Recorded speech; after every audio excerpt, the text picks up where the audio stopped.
The big concern right now for everybody in the economy is, the financial markets, which have been the worst financial markets we've had in probably 40, 50 years. And that's saying something. I mean, last week was a pretty decent week. We'll talk about that a little later. But the year is really pretty dreadful in financial markets, and it doesn't matter really what you own. You could own stocks, you could own bonds, you could own cryptocurrencies. Now real estate seems to be peaking. There's just been nowhere to hide. And this is due mainly because we're entering a recession. And it's very obvious to most economists, that we're entering a recession. The Federal Reserve in Atlanta does the estimate on GDP. The second quarter just ended. Their estimate for GDP is minus 2.1% for the second quarter. The first quarter was adjusted down. The final number is now minus 1.6%. It was minus 1.4 prior to last week, and they adjusted that lower. So the definition of a recession is 2 quarters of negative GDP. So if the Fed is right, and they almost always are right on their estimates, especially after the quarter ends, give or take 1/10 of a point or 2/10 of a point, we are in a recession right now. And so many economists are saying that, hey, we may have a recession in 12 to 18 months. We're in a recession now. It's funny. Nobody knows you're in a recession until 6 months or a year later when they say, well, the recession started in February of 2021 or 2022.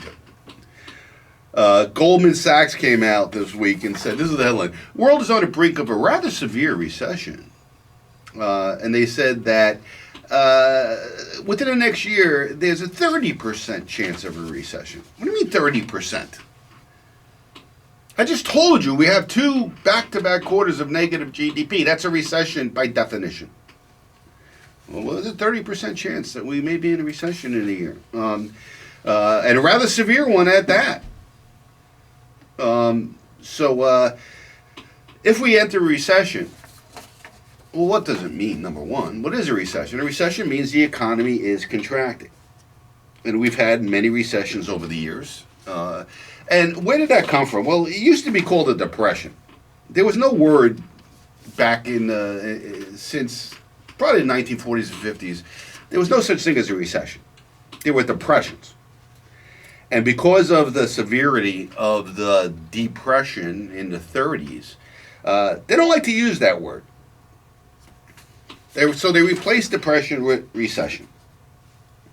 There's an old saying, a recession is when your neighbor loses their job. A depression is when you lose yours. That's the definition of depression for a lot of people. So we're entering a recession, and we're overdue for one. Now, we had a brief one with the COVID craziness, with the markets crashing and the shutdown of the, that was not an economic cycle recession. That was created by the pandemic recession. But now we're going into a classic recession/depression. And I think when this is all over, history is going to look back at it as a depression. And you have all the classic signs of a depression. You have rising interest rates, you have inflation.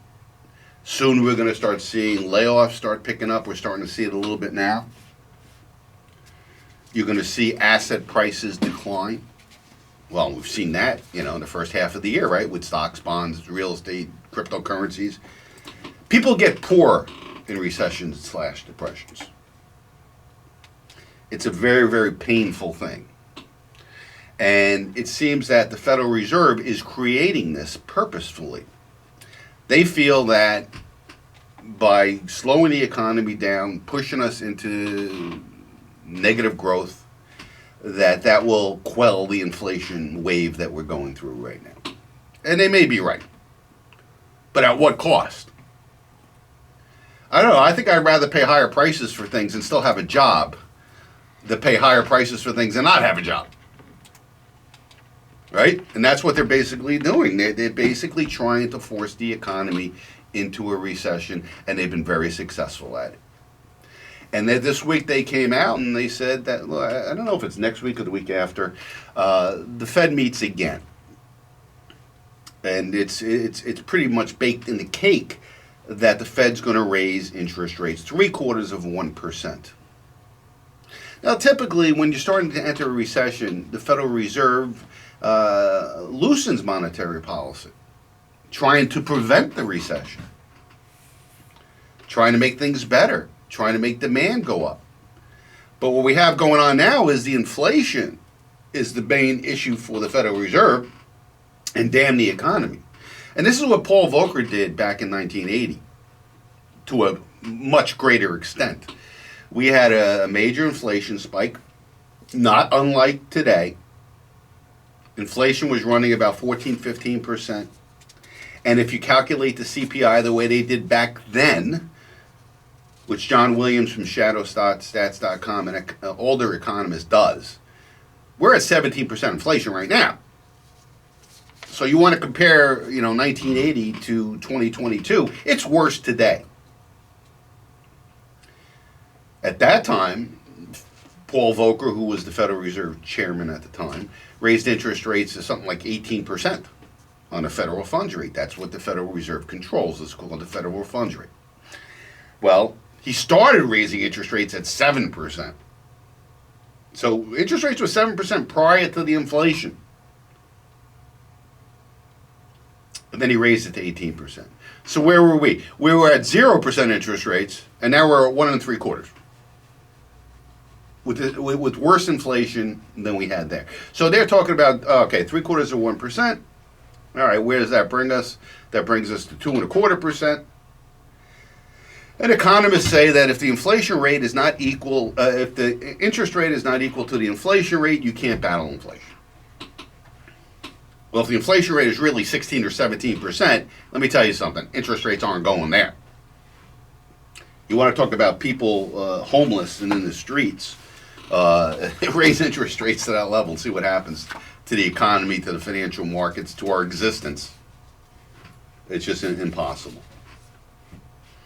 And many people are saying by the fall, it'd be very obvious to the Fed that the economy is crashing, and they'll reverse course.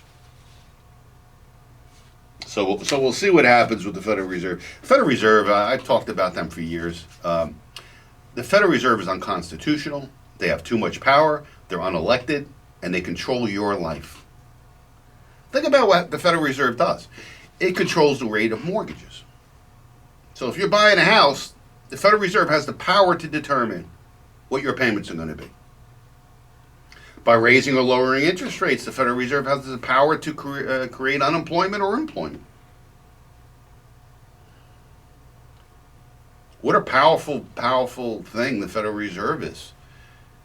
And unconstitutional. Also, the Federal Reserve has the ability to print money or create it digitally on a computer. That must be nice. I like to have a little printing press in my basement and create. They're the biggest counterfeiters in world history, is the Federal Reserve. But when a central bank does it, it's not called counterfeiting. It's called monetary policy. And the Federal Reserve has total control over the U.S. economy. Not the Senate, not the Congress, not the President, but an unelected group of bankers. That was created in 1913. Oh, by the way, it's the same year that they created the income tax. And that's not coincidental. And the Federal Reserve has basically stolen the ability of the U.S. Treasury to control the economy and monetary policy in the United States. It was quite a coup that took place under Woodrow Wilson in 1913. You want to find out how this came about? Read the book, The Creature from Jekyll Island. Read that book. It talks about how the Federal Reserve was created, how it was pushed through Congress on Christmas Eve of 1913, when half the Congress wasn't even there. And that's how the central bank was created. And since then, they've had total control. And by the way, since 1913, the U.S. dollar has lost 97% of its value. The debt of the country has skyrocketed. All by this unconstitutional banking cartel.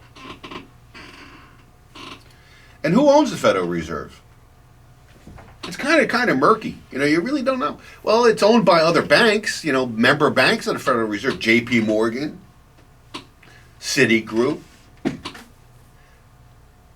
There's also foreign banks own the Federal Reserve. Israeli banks, German banks, European banks. So if the banks own the Federal Reserve, who does the Federal Reserve serve? Is it you and me? Or is it the banking system? It's the banking system. So the Federal Reserve has the ability to create asset bubbles. They have the ability to create crashes and asset depreciation like we're seeing now. They have the ability to create jobs or to destroy them. And I don't think the average American understands the power that the Federal Reserve has in their lives. And they're creating a recession right now because they believe that by creating a recession, people will have less money and they'll stop bidding up prices. But they're not going to stop eating and they're not going to stop driving. And that's the mistake that the Federal Reserve has right now. The inflation being caused now, a lot of it has to do with supply chain issues. Some of it has to do with the war in Ukraine. Some of it has to do with food prices because of weather conditions around the world. We'll talk about the coming food crisis in a minute. So how is interest rates going to change that? I don't know. But, people don't like recessions. People fear recessions because they mean lower home prices, lower stock prices, lower 401ks, higher unemployment, and a lot of financial pain. And you know who pays the price for it? Mainly the middle and lower class. Recessions don't really hurt the wealthy. I mean, the wealthy has made so much money in financial markets over the last few years that, even with a downturn in markets, wealthy people are smart enough to protect themselves. They know when to sell. They know when to move their money to other places. The average person with a 401k doesn't know that. I'm seeing a lot of new clients now that are coming to me. Either they're retiring or they're close to retirement, and they are despondent about what's happened to their 401ks. I'm talking about real despondency. I've seen some really sad stories. And that's because they didn't do the right thing. They were just overly exposed to the stock market. They never adjusted their portfolio. They had way too much percent of their retirement money, so close to retirement, at risk. And now they're paying the price. And they don't know what to do. And that's the thing. As you get closer to retirement, you can't have your money at risk. I mean, you could have some at risk, don't get me wrong, but the theory is, as you get older, you have less money in the stock market and more money in conservative things. The time to grow your money is when you're younger and you don't need it. But as you get closer to needing it, you can't have it at risk. Makes common sense. It's one of the tenets of financial planning. We look at it as, and this is a rule of thumb. Every time I use that term, rule of thumb, my assistant Evelyn always says I should never use that term. You know what that means, Paul? You know what the term rule of thumb means? You know where it comes from? No, I don't know where it comes from. All right, this is what a rule of thumb is. Back in the day, talking about, I guess, medieval times, or maybe even less than that, is that you were able to beat your wife with a stick as long as it was no bigger than your thumb. So the rule of thumb is you got to make sure that the stick you're beating your wife with is no bigger than your thumb. So I guess a big guy with big hands could really beat his wife really good. There you go to town. But if you're a skinny guy with a skinny finger, your wife's probably going to beat you. She's going to take that stick away from you and beat the crap out of you. Anyway, I digress just a bit. Honey, my thumb's looking pretty big today. I'm coming home. Get that broom out. I think that's just perfect. Anyway, so I have the rule of thumb. So, and I use that term all the time. I never knew what it meant until Evelyn told me, Lou, you really shouldn't use that term. So she straightened me out. My second wife. It's my assistant of 26 years straightens me out. Anyway, the rule of thumb in financial planning, for what it is that you take 100, you minus your age, and that's the maximum money of your portfolio should be in the stock market. So if you're 60 years old, 100 minus 60 is 40%. I'm seeing 60 years old with 85%. I'm seeing 65 years old with 100%. Why? Because they never got financial advice. They just left it alone. They didn't even know what the name of some of these funds that they had in their 401k meant. Or a coworker told them where to put it. And now they're looking at their statements and saying, oh my God, I didn't think I could lose this much money. And the problem is, in recessions, markets go down.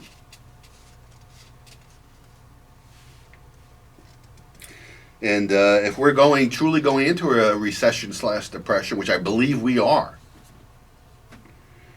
then the stock market's a very risky place. And it's still not too late for people to protect themselves. A lot of people think that, hey, we're down 20%. This must be the end of it. No. You could be down 50%. You could be down 70%. And you have to, evaluate, how would you feel? How is your financial situation if this continues? We're in a very unstable environment in the world right now, in the country right now. And everything that's going on now is not conducive to a rising market.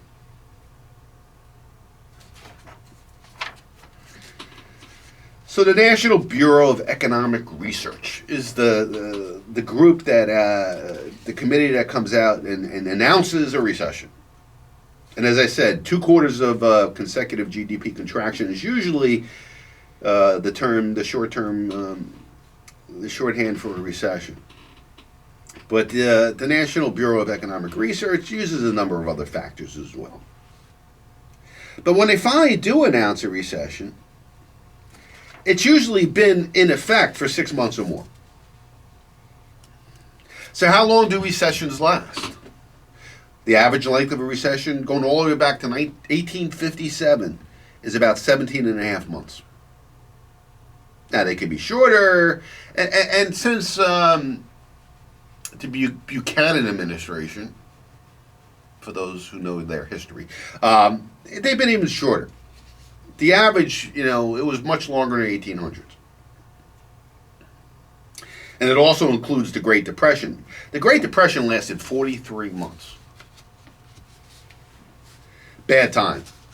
There's still a few people living now that were children during the Great Depression, and I love talking to them. They're dying off, so I don't see them very often anymore. But earlier in my career, I was talking to people about what it was like living through the Great Depression. And geez, we don't want to live through that. So since World War II, recessions have become less harsh, lasting an average of 11.1 months. And that's because bank failures no longer mean that you lose your entire savings. Back in those days, banks would fail all the time. And when a bank failed, you lost all your money. There was no recourse, there was no insurance, there was nothing. Now, do I think bank insurance is going to be viable in the next wave of bank failures? No, I don't. Do I think banks are going to fail in the future? Yes, I do. And long-term listeners to this program know that I've said for many, many times, do not have your life savings in a big bank.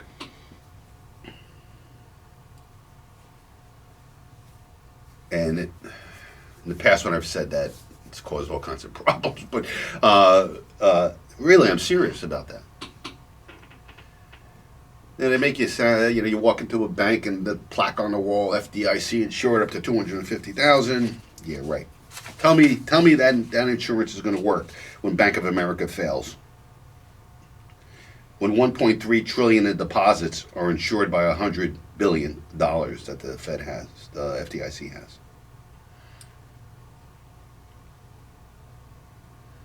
But the last recession we had, not counting the COVID thing was a blip. That was something different. But a real recession based on economic cycles and such, we had the Great Recession. They didn't want to call it a depression in 2008, but it was. 2008, how long ago was that? 14 years ago. Seems like yesterday, actually.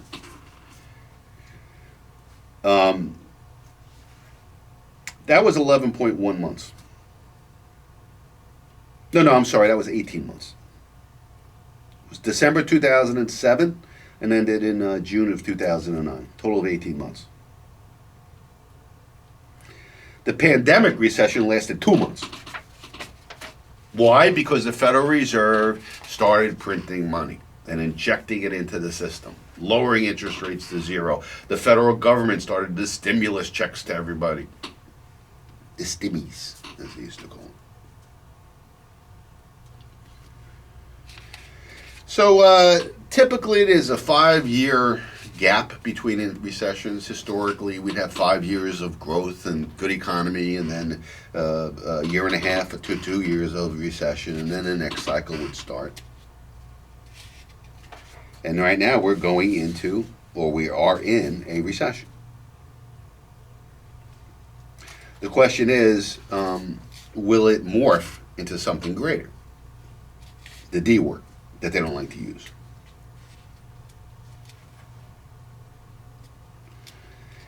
And since most people, their job is their main source of income, you better have an emergency fund set aside.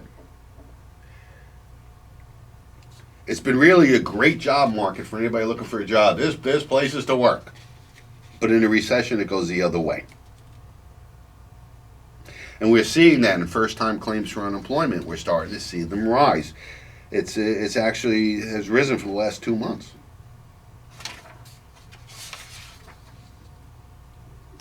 So you really should have, how much should you have in an emergency fund? I say 6 months living expenses, minimal. This is money that is kept liquid. I don't care what return you're getting on it. It's not important. I don't care if it's in a shoebox under your bed. The key here is that it's available and liquid and not at risk. What's another thing to avoid in recessions? Debt. You don't want to have a lot of debt during a recession. Pay off your credit card debt. The best thing anybody can do, it doesn't take a certified financial planner like myself with 40 years experience in financial services to know that credit card debt is bad. Pay it off. You have a credit card that you're paying 18% interest on. It's like getting 18% interest on your savings. If you have the savings, pay off the credit card. If you don't have the savings, change your lifestyle, change your budget. Don't go out to eat every day. Bring lunch to work and use that money to pay off the credit card. Credit card debt right now is at an all-time high. And it's growing. At record levels it's growing right now because Americans are struggling with this inflation. Price increases for gasoline, for food. So what are they doing? They're making up the difference by going further into debt. That's an awful situation.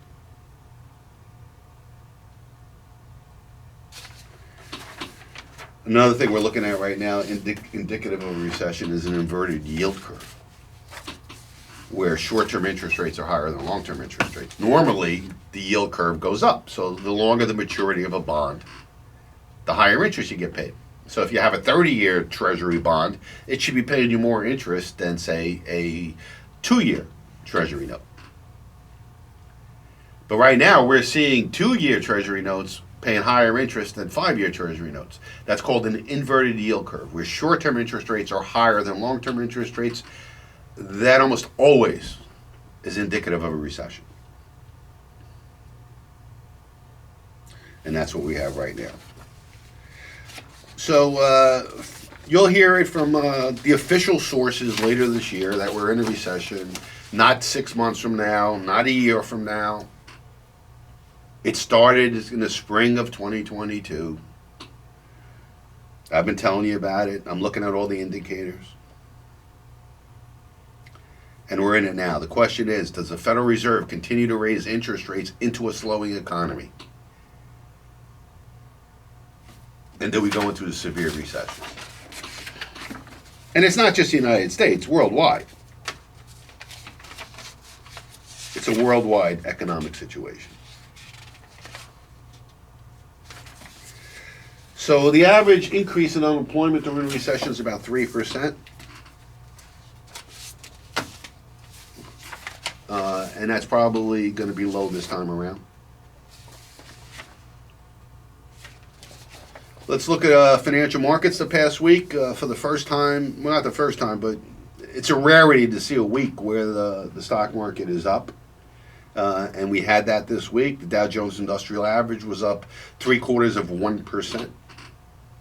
Still a dreadful year. Year to date, the market's down about 14%, the Dow. And that's the best of all averages.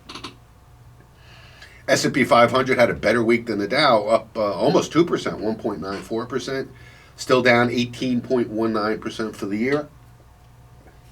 The NASDAQ, which has been the worst index, the tech stocks have been murdered, had a wonderful week, up 4.56%. I mean, that's a huge week for a market as tech stocks bounced. Still down 26% for the year. So these are very typical. In a bear market, you have these major bounces in the indexes. Some of the biggest weeks you see up in markets are in a bear market. Because everybody thinks, oh, the worst is over, let me get back in. Or those who are betting against the market, who are shorting the market. One day I'm going to talk about shorting the market, how that works. A lot of people don't understand shorting. Shorting is betting against the market. That's what it is. If you think the market's going to go down, there's things you can do to make money. I've made more money shorting markets than I made owning markets or going long. These are terms in the market. If you're long a stock, you own it. If you're short a stock, you borrowed it and sold it with the anticipation of buying it back lower. So if I borrow stock from my broker and I sell it at $10 and it goes down to $5, I buy it back and give it back to my broker. Well, if it's 1,000 shares, I sold it for $10,000. I bought it back for $5,000, gave it back to the broker, and I keep $5,000 profit. When I explain shorting to people, their eyes glass over. They just can't understand how you can sell something you don't own. But that's what shorting is. So people who are short the market lose money when the market goes up. So if I sold borrowed stock at $10, 1,000 shares, and I got a $10,000 credit, and the market starts going up, I still owe those 1,000 shares to the broker. So if it goes to 15, now it's going to cost me $15,000 to give that stock back to the broker, and I only got $10,000 for it. I lost $5,000. So when markets start to go up, you have what's called short covering, where people say, oh God, I'm losing money. I better buy that stock back and give it back to the broker before I lose all my money. Or actually more than all my money. When you're short a stock, your risk is infinity. You're long a stock, the most you can lose is your investment. But if I short a stock at 10 and it goes to 50, I've lost 5 times my money. And theoretically, I have unlimited risk. Let's go back to the markets. Oil, stubbornly high. It briefly broke $100 a barrel to the downside earlier last week. It was $99. Closed the week almost $105. So stubbornly high oil prices. I came in this morning. Gas was $4.67 at my local Wawa. The high was, I think, $5.15. So oil prices have moderated. Gas prices have moderated. But that could be a temporary factor. If oil starts going back up, you're going to start seeing gas prices go back up. Gas is only $4.67 a gallon. Only. Everything's relative, right? But thankfully, we haven't seen the continued rise in oil prices and gas prices. They pretty much have moderated for now. Gold got hit this week. Gold and silver just can't get any traction. Totally manipulated markets. I could spend a whole show talking about that. Gold closed on Friday at $1,741 an ounce. The high was over 2,000 a few months back. So people are scratching their head. We got inflation. Why is gold going down? Because the Federal Reserve wants it to go down. Because they don't want people looking at gold as an alternative to the U.S. dollar. They don't want gold being the inflation canary in the coal mine. So it's substantially manipulated. Bitcoin and cryptocurrencies having a pretty rough year. It's holding around $21,000 a coin.